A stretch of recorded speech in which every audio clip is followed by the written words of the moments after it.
তোমরা এত ভালোবাসা দিয়েছো আমাকে, এত ভালোবাসা দিয়েছো, আমি ভীষণ আপ্লুত। আমার ভিডিওটা 1.8 মিলিয়ন ভিউ গেছে। তো তোমাদের সবার জন্য আরেকবার আমি নিয়ে চলে এসেছি আমের এই রেসিপিটা। আগের দিন তো আমি সেভাবে কিছুই মানে দিইনি, শুধু প্লেন দুধ দিয়ে করেছিলাম। তো আজকে অনেক কিছু ইনগ্রিডিয়েন্টস আছে, এখানে দুধ আছে, কেসার আছে, আমন্ড আছে, কাজু বাদাম আছে, চিনি তো রয়েছেই।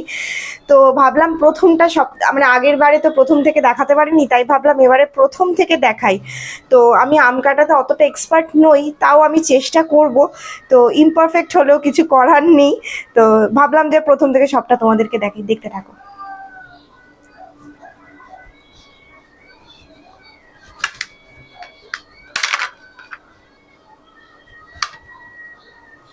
আচ্ছা, আমি না এবারে ভেবেছি আটিটাকে ঠিক এইভাবে বার করব।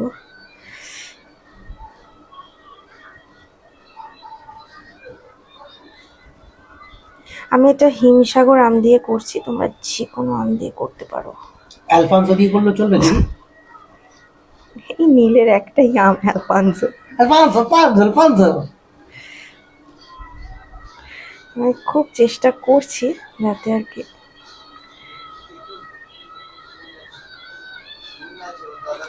এই বেরিয়ে পড়েছে, বেরিয়ে পড়েছে। এগুলো তো কোনো মতেই ফেলা যাবে না। আচ্ছা, এইভাবে প্রত্যেকটাও কেটে নিই, তাই তো? হ্যাঁ, একদম একদম। ঠিক আছে।